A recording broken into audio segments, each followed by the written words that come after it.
नमस्ते सभी को। कैसे हो? कैसी चल रही है आप लोगों की पढ़ाई? अच्छी चल रही है। टेस्ट सीरीज में टेस्ट दे रहे हो टाइम पे? और तुम्हारा मूल्यांकन हम कर रहे हैं। जो भी बच्चे टेस्ट दे रहे हैं ना, वो बहुत उनके लिए बहुत बेनिफिशियल रहेगा। ये नहीं कि आपको यूं लग रहा हो कि टेस्ट सीरीज तो में से क्या फायदा होता है। लास्ट टाइम में, अब जब एग्जाम का महीना लास्ट होता है तो उस टाइम में आपको ज्यादा से ज्यादा एमसीक्यूज करनी चाहिए और टेस्ट सीरीज लगानी चाहिए। और टेस्ट सीरीज में अगर आपको कोई क्वेश्चन नहीं आ रहा तो घबराने की कहाँ जरूरत है भाई, उससे और मेहनत करिए। उससे ज्यादा थोड़ा और ज्यादा मेहनत करिए कि हाँ, यहाँ से क्वेश्चन पूछे जाते हैं, ऐसे पूछे जाते हैं। लेकिन आप यकीन मानिए, टेस्ट सीरीज में आपको जो क्वेश्चन दिए गए हैं वैसा ही आरपीएससी का पैटर्न रहने वाला है। तो आप जितने से ज्यादा टेस्ट देंगे और आपकी अच्छी रैंक भी सुधरेगी और वहां पे आपको घबराहट नहीं होगी। ईमानदारी से टेस्ट दीजिए। ईमानदारी मतलब बाहर का मोटिवेशन वगैरह कुछ काम नहीं आने वाला। सेल्फ अनुशासन है ना, उससे बढ़कर दुनिया में कुछ भी नहीं है। सेल्फ अनुशासन है तो आप किसी भी मुकाम पे पहुंच सकते हो। तो यहाँ आप सेल्फ अनुशासन में बिना कुछ आंसर वांसर देखे और आपको टेस्ट देना चाहिए, अपना मूल्यांकन करना चाहिए और हम आपकी यहाँ पे रैंक बताएंगे। बहुत से बच्चे फायदे उठा रहे हैं, लेकिन फायदा उन्हीं को होगा कि जो टेस्ट टाइम पे दे रहे हैं, अपना मूल्यांकन कर रहे हैं बिना घबराए। तो देखिए, टेस्ट सीरीज का टेस्ट सीरीज अपनी मानस के ऊपर चल रही है। मानस के ऊपर हमारे बहुत से कोर्सेज चल रहे हैं। रीट का चल रहा है, संस्कृत है, हिंदी वो मैं पढ़ा रही हूँ, साइकोलॉजी अशोक जी सर पढ़ा रहे हैं। और आपको लग रहा होगा ना कि रीट तो बहुत दूर है, अभी से क्या पढ़ना, आएगी ना तब अचानक आ जाएगी। और फॉर्म भरवाए और 45 दिन बाद एग्जाम करवा सकते हैं। यही तो टाइम होता है। 45 दिन के फॉर्म निकलते ही 45 दिन आपके फॉर्म भरने के, और उसके बाद आपकी एग्जाम करवाई जा सकती है। ऐसा हार्ड एंड फास्ट नहीं है कि बहुत टाइम लगेगा। आपको वहम है, निरंतर अपनी तैयारी जारी रखें। और सेकंड ग्रेड की भी हम सोच रहे हैं, संस्कृत की भी आपके लिए टेस्ट सीरीज लेके आए, फर्स्ट ग्रेड सेकंड ग्रेड। और अगर आपको ज़रूरत है, आप हमें कमेंट करिए यूट्यूब के माध्यम से कि हम मैडम टेस्ट सीरीज लेके आइए संस्कृत की, तो हम आपके लिए टेस्ट सीरीज बनाएंगे। वरना अब ये जीके वाली टेस्ट सीरीज चल रही है आपकी फर्स्ट पेपर की, ये आपके लिए बहुत फायदेमंद होगी। और वहाँ पे आपके सेकंड ग्रेड का, फर्स्ट ग्रेड का और एपी का संस्कृत मैं पढ़ाऊंगी और साइकोलॉजी अशोक जी सर पढ़ा रहे हैं। और मतलब वहां से बाहर कुछ भी नहीं आएगा, आप विश्वास करिए। आपको इस हिसाब से पढ़ाया जाएगा, हर चीज क्लियर करके, सूत्रों के हिसाब से पढ़ा के, यहाँ पर ऐसा हुआ तो क्यों हुआ, यहाँ पर ऐसा नहीं हुआ तो क्यों नहीं हुआ। तो वो आपकी जहन में उतर जाएंगी, वो बातें आप कभी भी नहीं भूलोगे। वो व्याकरण तो है ही ऐसा कि उसका 15 दिन अगर नहीं पढ़ते हो तो भूल जाते हो, लेकिन उसको ट्रिक से पढ़िए और फिर उसका बार बार रिविजन करिए, तो उसमें नंबर भी बहुत अच्छे आते हैं मैथ्स की तरह। देखिए, बिना टाइम गवाए क्वेश्चन देखते हैं। देखिए, पहला क्वेश्चन है मुख्यमंत्री युवा स्वरोजगार योजना, है ना। मुख्यमंत्री युवा स्वरोजगार योजना के अंतर्गत ऋण सीमा के संदर्भ में आपको सही कदम चुनना है। देखिए, 8वीं और 12वीं पास के लिए सेवा व्यापार ऋण सीमा 3.5 लाख रुपए है। स्नातक या फिर आईटीआई के लिए मैन्युफैक्चरिंग ऋण 10 लाख रुपए है। 8वीं 12वीं पास के लिए मार्जिन मनी 35,000 है। उपरोक्त सभी बताइए, पहला सही है कि दूसरा सही है कि तीसरा सही है कि सारे सही हैं? देखिए, इसका आंसर है उपरोक्त सभी। क्या होगा? उपरोक्त सभी। देखिए, मुख्यमंत्री युवा स्वरोजगार योजना राजस्थान सरकार की एक महत्वाकांक्षी योजना है। इस योजना का उद्देश्य क्या है कि युवाओं को आत्मनिर्भर बनाना, ना, मेक इन इंडिया और मैन्युफैक्चरिंग करना, और मतलब खुद अपना रोजगार बने, इसके लिए सहायता दे रही है। कितनी सहायता दे रही है सरकार? ये देखिए, 8वीं और 12वीं पास के लिए सेवा व्यापार ऋण 3.5 लाख रुपए हैं। आईआईटी और स्नातक किए हुए के लिए 10 लाख है। तो ये नहीं कि आप कुछ भी काम करो, चाहे इवन ये नहीं कि आपको ये काम करोगे तभी आपको मिलेंगे। किसी भी महिला को यदि ब्यूटी पार्लर खोलना तो उसको भी वही 10 लाख मिलेंगे, उसने बीए कर रखा है तो, है ना। 8वीं और 12वीं पास में मार्जिन मनी 35,000 रुपए। तो शैक्षणिक योग्यता 8वीं और 12वीं पास को 3.5 लाख रुपए, और मैन्युफैक्चरिंग के लिए उनको, मतलब सेवा और व्यापार के लिए तो मिलेंगे इनको, देखिए 3.5 लाख रुपए। सेवा और व्यापार के लिए 3.5 लाख, और मैन्युफैक्चरिंग के लिए इनको मिलेंगे 7.5 लाख रुपए। ये सेवा और व्यापार के लिए मिलेंगे।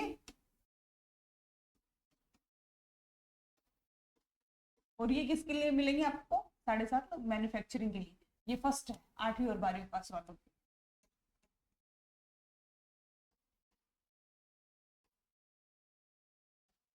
ये मैन्युफैक्चरिंग के लिए ऋण है।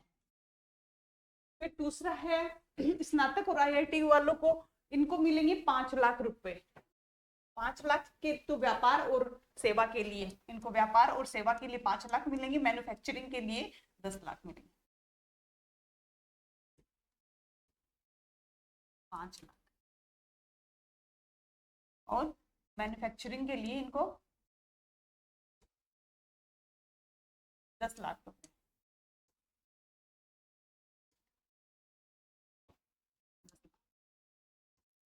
सरकार तो खूब दे रही है पैसे वैसे, लोन वोन देखो, कमाने की नीड होनी चाहिए। और मार्जिन मनी ये इनके लिए तो 35,000 है और इनके लिए 50,000 है। मार्जिन मनी इनके लिए 50,000। आईआईटी वालों के लिए, आईटीआई और स्नातक के लिए 50,000 है मार्जिन मनी, और इनके लिए है 8वीं से 12वीं तक पास है, उनके लिए 35,000 है। तो देखिए 8वीं और 12वीं पास के लिए सेवा और व्यापार के लिए 3.5 लाख है, और मैन्युफैक्चरिंग के लिए है इनके लिए 7.5 लाख। सेवा व्यापार के लिए 3.5 लाख, मैन्युफैक्चरिंग के लिए 7.5 लाख, और मार्जिन मनी है इनकी 35,000। और स्नातक और आईआईटी के लिए मैन्युफैक्चरिंग तो है 10 लाख, और व्यापार और सेवा के लिए 5 लाख है, और मार्जिन मनी है इनकी 50,000 रुपए। ठीक है, तो आपके ये सारे ऑप्शन सही है। फिर देखिए पतंग महोत्सव हुआ था ना अपना, उसके बारे में देखते हैं। पतंग महोत्सव, अच्छा रैंक बताते हैं पहले। छठे टेस्ट की 5वीं रैंक गंगाराम चौधरी। कहाँ से ये गंगाराम चौधरी? इसमें दिखा नहीं रहे क्या? गंगाराम चौधरी है ना, 5th रैंक है। कॉन्ग्रेचुलेशन भाई, वहां पे ही रैंक आए आपके आरपीएससी में। इसी आशा के साथ हम आपको बहुत बहुत बधाई दे रहे हैं ना। गंगाराम चौधरी 5वीं रैंक। देखिए जो ईमानदारी से रैंक आ रही है ना जिन बच्चों की, उनके लिए तो बहुत फायदे की चीज है, और ईमानदारी से ही कर रहे होंगे ना। और इस टाइम आप ज्यादा से ज्यादा टेस्ट लगाइए, एमसीक्यूज करिए, पहले आए हुए क्वेश्चन वो भी रिपीट होते हैं उनको देखिए। अब आपको ये नया कहीं से कुछ नहीं पढ़ना, केवल अपने टेस्ट वगैरह देते रहना है। जो पुराना है आपके पास मैटर, उसी को मल्टीपल रिविजन करना है। सफलता यही होती है, लिमिटेड सोर्सेस मल्टीपल रिविजन। सफलता का यही, ये नहीं कि आपने बहुत सारी किताबें लाके घर में भंडार खड़ा कर लिया तो आप विद्वान बन जाओगे, नौकरी में आपकी रैंक आ जाएगी। नहीं भाई, बहुत कम सोर्सेज हो आपके पास, ऑथेंटिक सोर्सेज हो, और उनका मल्टीपल रिवीजन, यही सफलता है। और खुद के ऊपर विश्वास। देखिए सेकंड क्वेश्चन है, पतंग महोत्सव 2026 जयपुर के संदर्भ में निम्न कथनों पर विचार करें। बताइए, यह 14 जनवरी 2026 को आयोजित किया गया। दिन का कार्यक्रम ये जल महल की पाल आमेर रोड पर आयोजित हुआ। शाम का कार्यक्रम हवा महल परिसर में हुआ। बताइए पहला सही है, दूसरा सही है, तीसरा सही है, या फिर सारे सही हैं? तो देखिए ये 14 जनवरी को संक्रांत होती है अपने 14 जनवरी को, और तो 14 जनवरी को मनाया गया। दिन वाला तो जल महल की पाल आमेर पे हुआ, और शाम को जो शो हुआ वो हवा महल में हुआ। तो ये तीनों ही सही है इसके। एक भी, पहला भी सही है, दूसरा भी सही है, तीसरा भी सही है। जल महल आमेर रोड पे है ना, और 11 बजे से 2 बजे तक हुआ था ये कार्यक्रम। फिर शाम को हवा महल में हुआ था। और मतलब लालटन वाली वो जो पतंगे होती है ना, जो लाइट वाली पतंगे, वो उड़ाई गई थी शाम को, और दिन में नॉर्मल पतंगे। नेक्स्ट क्वेश्चन देखते हैं। मरु महोत्सव 2026 के संदर्भ में निम्न कथनों पर विचार करें। इसका आयोजन 30 जनवरी से 1 फरवरी 2026 जैसलमेर में किया गया। इसकी थीम है बीट ऑफ थी। ये सही विकल्प चुने, पहला दूसरा, पहला दूसरा, कोई सा भी नहीं, बताओ। हाँ, हाँ बीट्स ऑफ थार थी। बीट्स ऑफ थार सही है क्या ये? है ये रुकाल थार, थार मतलब दो नाम तो थार ही चल रहा है। नहीं थार, बीट्स ऑफ थार का मतलब धोरे, सम के धोरे। हाँ थार रेगिस्तानी तो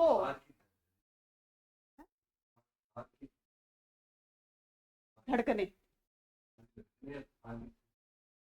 हाँ ये मैंने सोचा कि थार क्या चीज है यहाँ पे। थार मतलब रेगिस्तान के है, रेगिस्तान का है।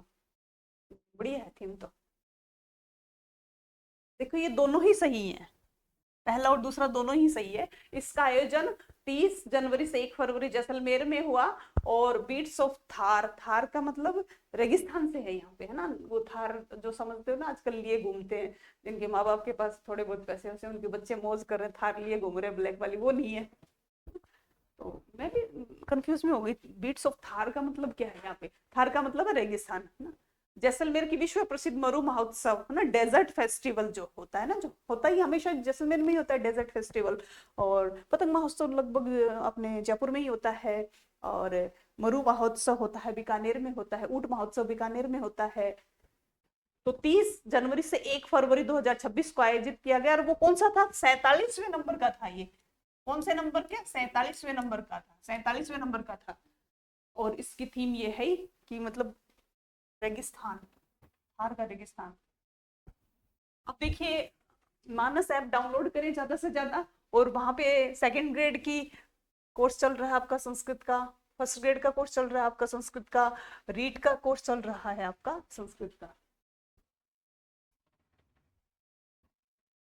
चौथी रैंक है माही, माही डैम भी है, माही नदी भी है, और माही बच्ची भी है। Very good.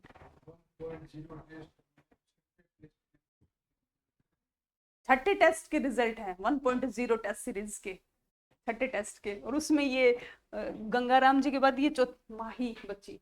बहुत बहुत कॉन्ग्रेचुलेशन बेटा तुम्हें। और ऐसे ही तैयारी करते रहो, और ऐसे ही आगे बढ़ते रहो, खुद पे विश्वास रखें, और ज्यादा से ज्यादा टेस्ट दीजिए। टेस्टों से आपका मूल्यांकन होता है, घबराने की कहीं जरूरत नहीं है। ज्यादा से ज्यादा अगर आप टेस्ट दोगे तो एग्जाम हॉल में आपको जो फियर होता है वो बहुत कम होगा। यदि आप घर पे भी टेस्ट दे रहे हो तो ऐसा समझे, अपने दिमाग को ऐसे दिशा निर्देश दें कि जैसे मैं परीक्षा हॉल में ही बैठा हूँ या बैठी हूँ। ये नहीं कि बेईमानी से क्वेश्चन नहीं आ रहा तो इधर से देख लिया, नेट से सर्च कर लिया, उधर से देख लिया, ऐसे नहीं। तो माही कॉन्ग्रेचुलेशन बेटा तुम्हें। देखिए नेक्स्ट क्वेश्चन है, मुख्यमंत्री युवा स्वरोजगार योजना किन संदर्भ में आप विचार करिए। इसका शुभारंभ 12 जनवरी 2026 को किया गया। यह योजना 31 मार्च 2029 तक प्रभावी रहेगी। बताइए पहला सही है, दूसरा सही है, पहला दूसरा दोनों सही है। तो इसमें दोनों ही सही है, पहला और दूसरा दोनों ही सही है। राजस्थान सरकार की एक महत्वाकांक्षी स्वरोजगार योजना है। इसका उद्देश्य प्रदेश के युवाओं को आत्मनिर्भर बनाना है और उद्यमशील बनाना है। और इस योजना का शुभारंभ भजन लाल जी, हमारे जो सीएम हैं, उनके द्वारा 12 जनवरी 2026 को, जो युवा महोत्सव 12 जनवरी को ही तो मनाया जाता है ना, क्योंकि विवेकानंद जी का जन्मदिन हुआ था 12 जनवरी को, विवेकानंद जयंती, और युवा महोत्सव उसी दिन मनाया जाता है।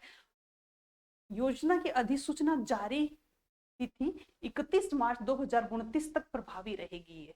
कब तक, तो ये सारे ऑप्शन सही हैं। रिजल्ट, छठा टेस्ट 1.0 टेस्ट सीरीज का, और थर्ड रैंक है एकता तिवारी। बहुत बहुत कॉन्ग्रेचुलेशन बेटा। और ऐसे ही तैयारी करते रहो खुद पे विश्वास के साथ, और एक दिन तुम्हें, हमारी तो यही पहले से ही बधाई, अग्रिम बधाई। एकता तिवारी की पहले भी रैंक अच्छी आई है पहले वाले टेस्टों में, और यहाँ पर भी टेस्ट, इस टेस्ट में भी रैंक अच्छी आई है। और इम्प्रूवमेंट करो बेटा, फर्स्ट आने की कोशिश करो।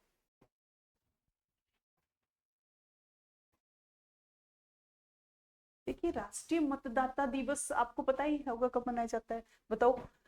राष्ट्रीय मतदाता दिवस 2026 के संदर्भ में निम्न कथनों पर विचार करें। इसे 25 जनवरी को मनाया गया। इसकी थीम है मेरा भारत मेरा वोट। बताइए दोनों सही है क्या, या एक सही है। ये दोनों सही है। राष्ट्रीय मतदाता दिवस हमेशा 25 जनवरी को मनाया जाता है, और 26 जनवरी को आपको पता ही है गणतंत्र दिवस, और 24 जनवरी को बालिका दिवस मनाया जाता है। तीनों एक साथ याद रखा करो, 24 जनवरी, 25 जनवरी, 26 जनवरी। 25 जनवरी को जयपुर में राष्ट्रीय मतदाता दिवस मेरा भारत मेरा वोट थीम के साथ मनाया गया। इस अवसर पर माननीय राज्यपाल हरिभाऊ बागड़े ने लोकतंत्र को सशक्त बनाने हेतु जागरूक मतदान का आह्वान किया। देखिए मतदान आज वेस्ट बंगाल में रिकॉर्ड तोड़ हुए हैं ना, 92.5.7%, जो कि आज तक इतिहास में सबसे हाईएस्ट वोटिंग हुई है किसी राज्य में, तो 92.46 हुई है। और बंगाल में कितनी हुई है, 92.57। देखिए कितनी टक्कर की मुकाबला हो रहा है। और इन सब चीजों को आप अखबारों को भी अच्छे से पढ़ा करो, वहां से भी क्वेश्चन बनते रहते हैं। देखिए टेस्ट सीरीज लॉन्च करी हमने वरिष्ठ अध्यापक के लिए, जीके के फर्स्ट पेपर 3.0। जिन बच्चों ने टेस्ट सीरीज नहीं ली है 1.0 2.0 उनके लिए ये मौका अच्छा है, 3.0 खरीद सकते हैं और अपना मूल्यांकन जांचते रहें। ऐसे ही क्वेश्चन आपको वहां पे मिलेंगे एग्जाम हॉल में ना, तो ईमानदारी से क्वेश्चनों को करिए, ज्यादा से ज्यादा टेस्ट सीरीज खरीदें। देखिए सेकंड रैंक कल्पना सिहाग ना, कल्पना सिहाग, बहुत बहुत धन्यवाद बेटा, सेकंड रैंक पे आई हो, कॉन्ग्रेचुलेशन। और यूं ही आरपीएससी में भी रैंक आए तो हमें बहुत खुशी होगी कि हमारे बच्चों की रैंक आ रही है, और आशा भी है। कहाँ कहाँ से हो अपना वहां पे यूट्यूब पे कमेंट कर देना कि फर्स्ट रैंक वाला बच्चा कहाँ से है, सेकंड वाला कहाँ से, अपने अपने नाम लिख के। Very good. देखिए पद्मश्री पुरस्कार प्राप्त स्वामी ब्रह्मदेव जी महाराज के संदर्भ में निम्न कथनों पर विचार करें। उन्होंने श्री जगदम्बा अंध विद्यालय की स्थापना करी और यह संस्थान श्री गंगानगर में स्थित है। बताइए पहला सही है, दूसरा सही है, या दोनों सही है? देखो बेटा ये दोनों ही सही है। श्री जगदम्बा अंध विद्यालय जो है वो गंगानगर में राजस्थान में स्थित एक प्रमुख संस्था है जो आध्यात्मिक गुरु, आध्यात्मिक क्या होता है बेटा? अध्यात्म की परिभाषा क्या? आत्मनीति, मतलब आत्मनीति यानी कि अपने समान दूसरों को समझना, दूसरों के दुखों को अपना दुख समझना, ये नहीं कि दूसरों के दुख में खुश खुश हो रहे हैं। आत्मनीति, जो ऐसा इंसान है वो आध्यात्मिक कहलाता है। ये नहीं कि दिन रात पूजा पाठ कर रहा है, शाम को पड़ोसियों की बुराई, इसका ये हो जाए वो हो जाए, वो आध्यात्मिक नहीं। दिल से जो अच्छा होता है, मन से जो अच्छा होता है, आत्मनीति मतलब परेशान समाचरित, मतलब अपने समान, अपनी आत्मा के समान दूसरों को समझे कि हाँ इससे मुझे दुख हो रहा है तो दूसरों के भी दुख होगा, वो असल में आध्यात्मिक वही होते हैं। तो आध्यात्मिक गुरु स्वामी ब्रह्मदेव जी महाराज द्वारा स्थापित किया गया है। यह विद्यालय दृष्टिबाधित और मूक बधिर बच्चों के लिए शिक्षा, कौशल विकास और पुनर्विकास का कार्य करता है। असल में यही आध्यात्मिकता की परिभाषा है। देखिए इन बच्चों के लिए जो इन्होंने किया है। देखिए स्पर्श कुष्ठ जागरूकता अभियान जो है 2026, यह अभियान 30 जनवरी से 13 फरवरी 2026 तक चलाया गया और इसकी थीम भेदभाव का अंत और गरिमा सुनिश्चित करना है ना। भेदभाव नहीं करना चाहिए हमें। बताइए पहला सही है, दूसरा, या दोनों सही है? इसका आंसर भी क्या होगा? दोनों ही सही है ना। इसकी थीम क्या थी? भेदभाव का अंत और गरिमा सुनिश्चित करना। रैंक फर्स्ट है प्रेमलता, बहुत बहुत कॉन्ग्रेचुलेशन बेटा। कहाँ से हो कमेंट करके जरूर बताना, और इसी आशा के साथ आरपीएससी में भी तुम्हारी अच्छी रैंक आए। अपनी तैयारी जारी रखें और टेस्ट देते रहे ईमानदारी से। देखिए पद्मश्री पुरस्कार प्राप्त तग्गाराम भील है ना, तग्गाराम भील के संदर्भ में निम्न कथनों पर विचार करें। वे अल्गोजा वाद्य के प्रसिद्ध वादक हैं।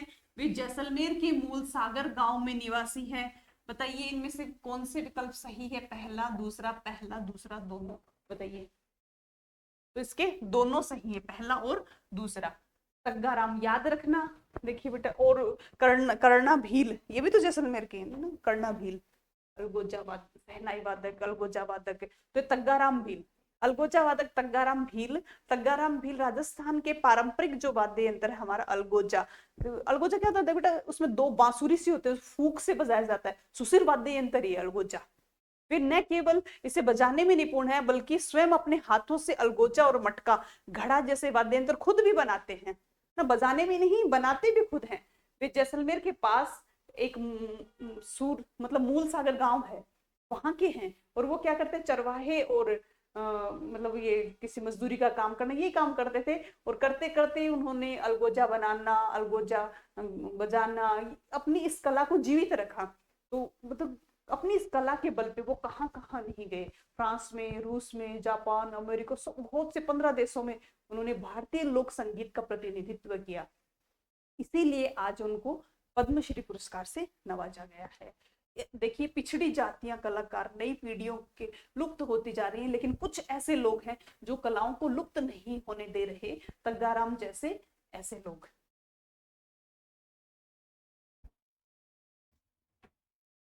देखिए, निम्नलिखित कथनों पर विचार करिए। प्रिंट पैक राजस्थान 2026 का आयोजन जेईसीसी जयपुर में हुआ। इसमें 145 कंपनियों ने भाग लिया। यह आयोजन केवल कृषि उपकरणों से संबंधित था। बताइए, पहला सही है, दूसरा सही है, और पहला, दूसरा, तीसरा, तीनों सही है। बताइए, पहला और दूसरा सही है ना, तीसरा गलत है। तो इसमें ऑप्शन देखिए, पहला और दूसरा, पहला और दूसरा, फर्स्ट ऑप्शन आएगा। भारतीय मुद्रण, पैकेजिंग और संबंधित मशीनरी निर्माता संघ है आईपामा द्वारा प्रिंट पैक राजस्थान का प्रथम संस्करण 21 से 23 जनवरी, कहां पे हुआ? 21 से 23 जनवरी जेईसीसी जयपुर में हुआ था, जनवरी में। इसका उद्देश्य क्या था कि भारत के औद्योगिक आधार, फूड प्रोसेसिंग, फार्मा, हस्तशिल्प जैसे पैकेजिंग की बढ़ती मांग को पूरा करना। तो देखिए, आपके लिए क्वेश्चन छोड़ती हूँ मैं, कमेंट में करके बताना कि ग्राम रथ अभियान जो है वो क्यों चलाया गया है और कौन से जो प्रोग्राम है उसको फुलफिल करने के लिए चलाया गया है।